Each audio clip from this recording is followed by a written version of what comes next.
Perkenalkan, saya Nur Saptaningsih, selaku tenaga pendidik di Prodi D3 Bahasa Inggris, Sekolah Vokasi Universitas 11 Maret, Surakarta. Pada kesempatan kali ini, saya akan menjelaskan tentang unjuk kinerja Tridharma Perguruan Tinggi atau UKT-PT bidang pengajaran. Salah satu mata kuliah yang saya ampu di Prodi D3 Bahasa Inggris adalah Introduction to Translation Industry. Mata kuliah ini memfasilitasi mahasiswa untuk mengenal dunia industri bahasa dan industri penerjemahan. Pada unjuk kinerja ini, saya akan menyampaikan materi pada pertemuan pertama kepada mahasiswa mengenai tren industri bahasa dan penerjemahan. Dalam penyampaian mata kuliah ini, saya menerapkan prinsip DIA, yakni Delivery, Interaction, and Assessment, yang terdiri dari penyampaian, interaksi dengan mahasiswa dan interaksi antara mahasiswa, serta penilaian. Oleh sebab itu, saya akan menjelaskan terlebih dahulu deskripsi mata kuliah Introduction to Translation Industry ini. Mata kuliah Introduction to Translation Industry ini merupakan mata kuliah teori yang wajib diambil oleh mahasiswa Diploma 3 Bahasa Inggris Sekolah Vokasi Universitas 11 Maret, Surakarta. Mata kuliah ini memiliki bobot 2 SKS. Adapun capaian pembelajaran lulusan dari mata kuliah ini ada 8. Pertama, mampu menginternalisasi nilai, norma, dan etika akademik. 2. Mampu menyelesaikan pekerjaan berlingkup luas dan menganalisis data dengan beragam metode yang sesuai baik yang belum maupun yang sudah baku. Kemudian, mampu menunjukkan kinerja bermutu dan terukur. 4. Mampu mengetahui prinsip etika berkomunikasi dan bekerja sama dalam dunia industri penerjemahan dan penjuru bahasaan. 5. Mampu menguasai konsep tentang industri penerjemahan, teknologi informasi dan komunikasi, serta multimedia. 6. Mampu menerapkan etika berkomunikasi dan bekerja sama dalam dunia industri penerjemahan dan penjuru bahasaan. 7. Mampu menjelaskan tentang industri penerjemahan dan menggunakan teknologi informasi dan komunikasi serta multimedia untuk tujuan penerjemahan. Dan yang terakhir, mampu memanfaatkan dan menggunakan teknologi informasi dan komunikasi, baik dalam bentuk aplikasi maupun software, untuk mendukung kegiatan penerjemahan. Adapun CPMK dari mata kuliah ini adalah dengan mengikuti mata kuliah Introduction to Translation Industry, mahasiswa mampu menjelaskan tentang industri penerjemahan dan menggunakan informasi, komunikasi, dan juga teknologi untuk menunjang kegiatan penerjemahan. Adapun CPMK dari mata kuliah ini adalah dengan mengikuti mata kuliah Introduction to Translation Industry, mahasiswa mampu menjelaskan tentang industri penerjemahan dan menggunakan informasi, komunikasi, dan juga teknologi untuk menunjang kegiatan penerjemahan. Bahan kajian dalam mata kuliah ini meliputi penerjemahan dan teknologi informasi, serta pengetahuan terkait industri bahasa dan penerjemahan. Mata kuliah Introduction to Translation Industry ini memiliki target pastinya. Untuk mencapai target itu, ada 9 tahapan pembelajaran yang dilakukan oleh mahasiswa. Pertama, yakni industri bahasa dan penerjemahan. Yang kedua adalah penguasaan mengenai peran-peran dan alur kerja dalam industri bahasa dan penerjemahan. Tahapan ketiga, kaitan antara teknologi informasi dan industri bahasa serta penerjemahan. Yang keempat, jenis piranti teknologi informasi yang mendukung kegiatan penerjemahan. Tahapan kelima, jenis informasi dan referensi yang menunjang kegiatan penerjemahan. Tahapan keenam, jenis piranti teknologi yang menunjang kegiatan penerjemahan. Tahapan ketujuh, jejaring kerja dan bisnis penerjemah. Dan tahapan ke-8 adalah etika profesi penerjemah. Lalu, tahapan terakhir dari mata kuliah ini adalah sertifikasi profesi penerjemah. Adapun mengenai sistem penilaian pada mata kuliah ini, saya menerapkan 5 kriteria penilaian. Yang pertama adalah aktivitas partisipatif yang bernilai atau berbobot 25%. Kemudian ada hasil kerja bersama tim atau team-based project dengan bobot 25%. Lalu ada tugas yang saya beri bobot 10%, dan ada UTS dan juga UAS yang masing-masing memiliki bobot 20%. Adapun bahan bacaan yang digunakan oleh mahasiswa dalam kegiatan pembelajaran mata kuliah Introduction to Translation Industry ini secara lengkap tercantum dalam RPS. Dan RPS ini dapat diakses oleh mahasiswa melalui Open Courseware Universitas 11 Maret, Surakarta. Nah, sekarang saya akan menunjukkan cuplikan pengajaran yang saya lakukan dalam kegiatan belajar bersama mahasiswa. Baik, terima kasih. Bismillahirrahmanirrahim. Assalamualaikum warahmatullahi wabarakatuh. Perkenalkan, saya Nur Saptaningsih atau biasa dipanggil Miss Sapta. Teman-teman juga bisa memanggil Bu Sapta ya. Nah, Miss Sapta adalah pengampu mata kuliah Introduction to Translation Industry.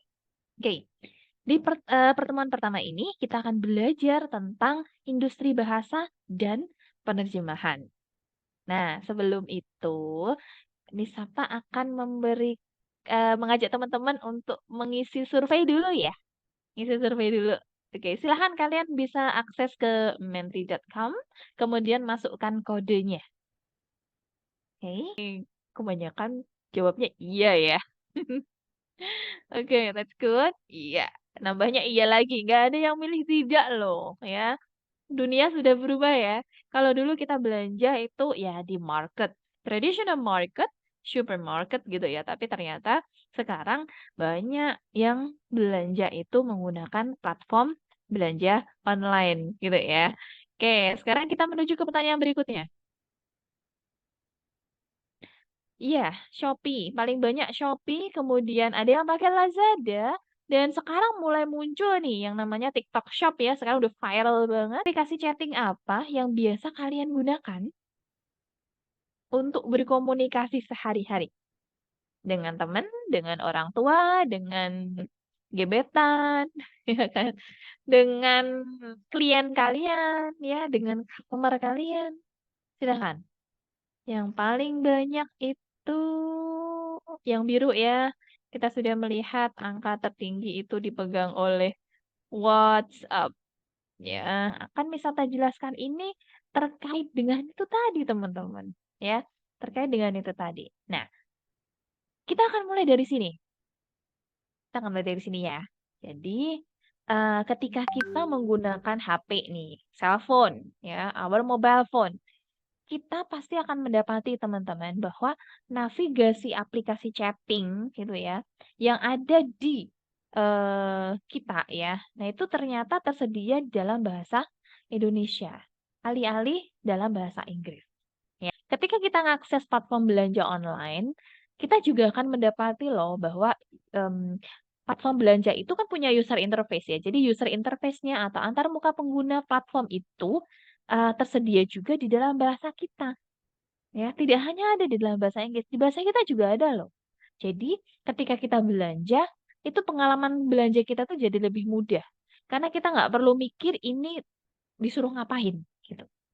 Mungkin kalau untuk orang yang belanja yang sudah exposure bahasa Inggrisnya itu banyak, ya mungkin dia akan ngerti. Tapi kalau untuk orang tua kita, bude kita, tetangga kita, yang pokoknya taunya itu Shopee dan taunya adalah bahasa Indonesia, maka ketika aplikasi belanja online itu tersedia dalam bahasa Indonesia, itu akan sangat membantu banget. Ya, itu tadi yang pertama aplikasi chatting, yang kedua adalah aplikasi untuk belanja online. Lalu nggak berhenti di situ teman-teman, ya nggak berhenti di situ saja. Jadi ketika kita bosan, Mungkin kita biasa nonton film ya. Tadi kalau dari surveinya ada yang nyebutin film gitu kan ya. Jadi kita biasa nonton film itu untuk mengurai kebosanan, untuk ngisi waktu daripada nggak ngapa-ngapain gitu misalnya. Atau lagi nunggu kelas berikutnya tapi pas nggak ada tugas gitu. Jadi kita sambil nonton film. Nah, untuk membantu kita dalam menikmati film itu, apalagi misalnya filmnya itu dari bahasa yang kita nggak kuasai gitu.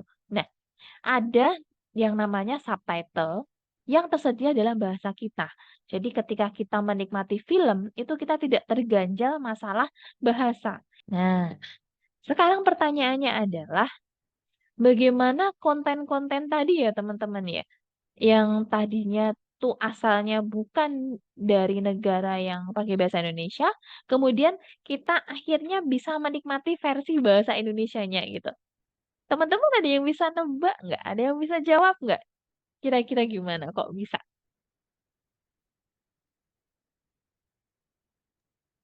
Diterjemahkan itu nih. diterjemahkan? Oke. Iya, diterjemahkan. Diterjemahkan tuh gimana ya? Jadi kayak kan awalnya konten-konten tersebut kan dari bahasa konten-konten tersebut kan dari bahasa aslinya ya, Miss. Kayak contohnya mungkin bahasa Inggris. Nah, lalu dari konten kan itu konten itu pasti ada teksnya gitu ya, Miss ya. Nah, dari teksnya makna dari teks itu tersendiri dipindah ke bahasa Indonesia gitu, Miss. Jadi kayak kita ambil maknanya gitu. Jadi nanti biar kita sesuaikan ke bahasa Indonesia dari yang Oke. saya tahu. Oke. Oke, makasih ya. Wah, waktu SMA ini udah mulai mengamati ya fenomena yang ada di realita di dunia ya gitu. Realita yang dihadapi saat ini gitu. Oke, teman-teman yang lain mungkin bisa berkomentar. Coba di sini ada siapa nih? Ada Farida. Halo Farida. Mungkin Farida bisa nebak atau Inam juga bisa nebak, Evita juga bisa nebak. Silahkan teman-teman. Kok bisa sih konten-konten kayak gitu tuh ada di bahasa kita? Silahkan. Evita mungkin bisa memulai, melanjutkan sawah. Eh, Kalau dari saya kurang lebih hampir sama ya, Miss. Jadi konten-konten tersebut yang awalnya dari bahasa-bahasa tertentu, eh, Mm-mm, kemudian dalam bentuk teks dipindahkan ke bahasa ibu kita, bahasa Indonesia seperti itu. mm-mm. Oke, oke, thank you. Wah, wawasan kalian sudah cukup baik ya untuk seorang lulusan SMA gitu loh ya. Wow, that's great. Satu lagi nih, saya pengen minta pendapatnya Inam nih. Ayo Inam. Eh, Mungkin sama Miss, tapi kalau kan itu ada kayak penerjemah gitu kan Miss, terus nanti penerjemahnya itu mungkin dimintain data sama kayak pembuat aplikasinya, terus kayak misal ini nanti padanan di apa di bahasa Indonesianya apa gitu. Oke, I see. Ternyata teman-teman sebelum masuk prodi itu sudah sedikit mengenal tentang penerjemahan gitu ya. Eh, Betul sekali. Jadi, kenapa tadi kontennya bisa tersedia dalam bahasa Indonesia? Kuncinya adalah penerjemahan. Atau di dalam bahasa Inggris kita sebutnya dengan translation.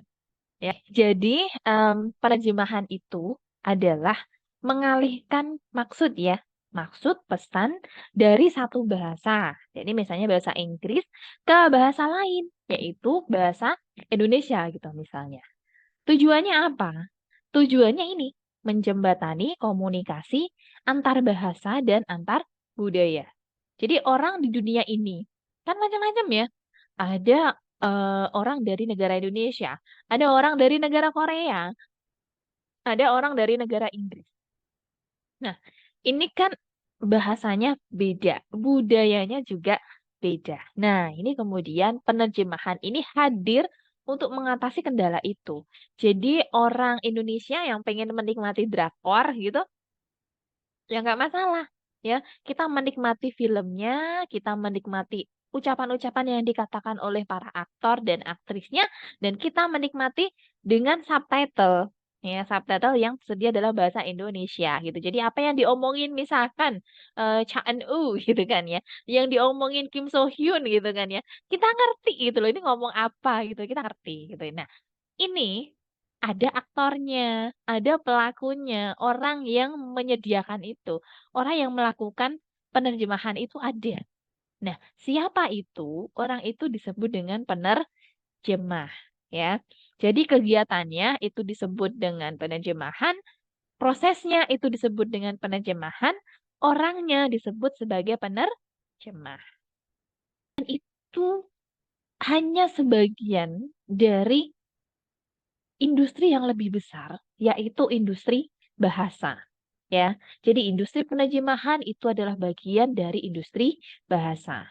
Nah, industri bahasa itu adalah industri yang memfasilitasi komunikasi antar bahasa. Ya, jadi bentuk komunikasi ini bisa dalam bentuk lisan maupun bentuk tulisan. Ya, jadi industri yang memfasilitasi komunikasi antar bahasa yang wujudnya bisa berupa lisan maupun berupa tulisan. Nah, kalau berupa tulisan mungkin kita tadi punya yang namanya misalnya translation gitu kan ya. Kalau yang lisan kira-kira apa ya? Ada yang sudah bisa merumuskan itu? Atau mungkin menjumpai itu di YouTube, di TV gitu. Bentuk-bentuk komunikasi yang bentuknya lisan di industri bahasa kira-kira apa? Dubbing, Miss. Dubbing gitu ya. Suka nonton Maria Mercedes ya? Marimar gitu ya. Atau film India, ya kan? India kan eh dulu tuh ada yang judulnya apa ya? Utaran gitu misalkan. Ada kan Utaran ya? Heeh, Utaran. Utaran itu disampaikannya sampai ke telinga kita itu pakai bahasa India apa bahasa Indonesia? Inam. Bahasa Indonesia, Miss. Bahasa Indonesia. Nah, itu namanya dubbing ya, dubbing. Terus nanti temennya dubbing itu ada voice over, ya. Yang tadi ada yang nyebutin mungkin iklan, Miss. Ya, di iklan itu ada yang namanya voice over. Nah, itu juga produk dari industri bahasa gitu ya. Jadi, secara lebih rinci lagi, industri bahasa itu mencakup banyak hal. Beberapa di antaranya, ini nggak semua loh ya teman-teman ya, ini beberapa di antaranya aja. Beberapa di antaranya itu ada nih, ada translation, ada subtitling, ada language technology development, ada interpreting, ada dubbing, ada editing, voice overing, dan juga language consultancy. Ya, terus yang tadi penerjemahan, subtitling itu berarti penerjemahan untuk film ya. Lalu interpreting, interpreting ini kalau ada misalnya kalau kalian lihat di TV ada Pak Jokowi kemudian ketemu Presiden Korea Utara misalnya gitu ya. Terus ada orang yang eh, setiap Pak Jokowi bicara, setelah Pak Jokowi bicara, dia akan berbicara eh, ke dengan misalnya Presiden Korea dengan bahasa Korea misalnya. Ya, terus ketika setelah Presiden Korea bicara, maka dia akan menyampaikan kepada Pak Jokowi maksudnya maksud dari Presiden Korea itu. Nah, ini namanya interpreting, teman-teman. Ya, interpreting. Kemudian dubbing tadi yang kita jumpai di film suara yang menirukan suara karakter yang ada di dalam film itu namanya dubbing. Kalau voice over ini biasanya narasi suara ya, narasi berupa suara biasanya kita temui di iklan, kemudian film dokumenter dan lain sebagainya. Editing ini berarti ngedit terjemahan misalnya. Lalu ada language technology development, ini adalah pengembangan teknologi bahasa ya, teknologi dalam bidang kebahasaan. Jadi misalnya eh, pengembangan AI, pengembangan machine translation, mesin untuk membantu penerjemahan, pengembangan cat tools dan lain sebagainya. Lalu ada language consultancy, ini konsultasi bahasa. Konsultasi bahasa ini bisa macam-macam bentuknya. Jadi misalnya kalau ini kalau mau memasarkan mobil ini ke Indonesia dengan nama ini, apakah nama ini cukup berterima atau kuat ketika mau dipasarkan ke Indonesia gitu misalnya. Nah, ini ada perusahaan-perusahaan yang bisa memberikan jasa untuk riset seperti itu. Bisa memberikan feedback kepada klien bahwa nama ini maksud di bahasa Indonesianya nggak bagus nih. Jadi kalau untuk memasarkan produk itu di Indonesia sebaiknya mempertimbangkan nama lain. Gitu, misalnya ya teman-teman ya. Misalnya nama ini ya, nama jelek gitu. Jelek, jorok gitu. Mungkin ada nama Korea itu namanya jorok gitu ya. Jadi orang Korea kan namanya dua kata gitu kan ya. 2 kata atau 3 kata. Jorok gitu kan ya. Jorok gitu. Tapi mungkin apa namanya, produk itu ketika dibawa di Indonesia kok jadi nggak menjual karena namanya jorok gitu. Makanya ini bisa jasa adalah jasa yang namanya language consultancy gitu ya. Jadi jasa di industri bahasa itu macam-macam. Ini hanya beberapa di antaranya. Ada masih banyak hal-hal lain atau jasa-jasa lain yang bermunculan di industri bahasa sesuai dengan perkembangan teknologi dan juga globalisasi. Penjelasan dari Miss Sapta, mungkin ada 1-2 pertanyaan dari teman-teman terkait dengan apa yang Miss Sapta jelaskan. Oke, silakan. Eh, Miss, saya Mm-mm, mau tanya. Tadi kan mm-mm, waktu tadi Miss Sabta menjelaskan tentang eh, bagian-bagian dari industri bahasa itu ya. Tadi kan ada mm-mm. yang tentang language technology development. Nah, itu tadi Heeh, kan Miss Sabta tuh menyebutkan tentang CAT tools. Itu tuh CAT tools tuh apa ya, Miss heeh. ya? Oh ya, oke. Terima kasih pertanyaannya. Salah ini kayaknya pengen tahu banyak banget gitu ya. Senang saya ketemu yang kayak gitu ya. Oke, jadi saya senang mahasiswa yang kepo ya. Kepo ini artinya mau belajar kan, tertarik dengan di sini gitu kan ya. Jadi kalau orang kerja itu pasti ada alat bantunya kan. Sekarang kita dunia teknologi makin maju. Kalau kita mau kerja, kita perlu alat bantu supaya kerjaan kita itu lebih cepat selesainya, lebih bagus kualitasnya. Contohnya nih, Salwa kalau jepret foto, ya kan, jepret foto pakai HP, jepret diri ya, selfie gitu pakai HP gitu kan ya. Em, Kira-kira Salwa mengatur setting tertentu nggak? Eh, Beautify misalnya, iya kan? itu Kalau Miss, misalnya iya. nggak sempet nih ya, kalau misalkan nggak sempet beautify atau ya HP-nya, kameranya itu ya nggak begitu support gitu kan ya. Nah, tentu kita harus melakukan penyuntingan ya. Ini fotonya kan harus diedit gitu kan ya. Fotonya harus diedit. Dieditnya pakai apa? Misalnya pakai Photoshop. Ya kan? Photoshop. Atau misalnya sekarang Salwa, di belakang Salwa ini backgroundnya lagi orang beraktivitas gitu kan ya. Tapi Salwa pengen foto yang orang-orang ini nggak kelihatan gitu. Ya kan? Nah, ini kan Salwa perlu mengedit latar belakangnya Salwa ini kan. Nah, ini kan perlu yang namanya misalnya Photoshop. Nah, alat yang membantu Salwa untuk ngedit fotonya Salwa itu namanya Photoshop. Ya kan? Nah, tapi Salwa yang akan mengoperasikan Photoshop itu gitu loh. Bukan Photoshop-nya sendiri yang akan bekerja kan. Nah, sama. CapTools juga kayak gitu. Jadi CapTools itu Computer Assisted Translation Tools ya. Alat yang membantu kita ketika kita menerjemahkan. Tapi bukan alatnya yang menerjemahkan loh. Kita yang menerjemahkan. Nah, alat ini kita gunakan untuk membantu kita menerjemahkan. Nah, nanti di pertemuan tertentu kita akan membahas ini, Salwa. Intinya, misalnya menyampaikan ini alat yang biasa kita gunakan untuk kegiatan penerjemahan. Itu sudah menjawab belum ya, Salwa ya?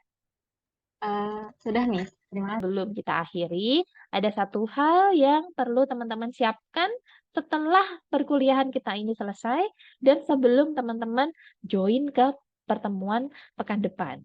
Ya, jadi ada tugas mandiri. Tugas mandirinya adalah membaca bacaan apapun di internet. Ya, nah bacaan itu yang mengarahkan teman-teman untuk melihat bagaimana tren industri bahasa dan penerjemahan sekarang ini, gitu kan ya. Realitanya saat ini gimana ya kalau kalian lihat ya. Mungkin ada yang mengatakan, "Oh, ini eranya AI loh, artificial intelligence loh," gitu kan. Nah, kalian coba cari artikel-artikel relevan yang terkait dengan industri penerjemahan. Nanti artikelnya dibaca, kemudian poin-poin hasil bacaan kalian silahkan nanti dimasukkan ke dalam satu halaman Canva ya, satu halaman Canva supaya kalian dengan membuat poin-poin itu kalian lebih terstruktur untuk menyampaikan apa yang kalian dapatkan dari hasil baca kalian. Gitu ya teman-teman ya. Oke, baik. Terima kasih. Itu saja saya rasa penjelasan dari Miss Sapna. Semoga apa yang Miss Sapna sampaikan itu bermanfaat untuk teman-teman semua. Dan selamat berkuliah di Prodi D3 Bahasa Inggris. Semoga perjalanan kalian untuk menjadi praktisi ke depan lancar jaya. Gitu ya. Terima kasih. Wassalamualaikum warahmatullahi wabarakatuh. Waalaikumsalam. Waalaikumsalam Waalaikumsalam warahmatullahi wabarakatuh. warahmatullahi wabarakatuh.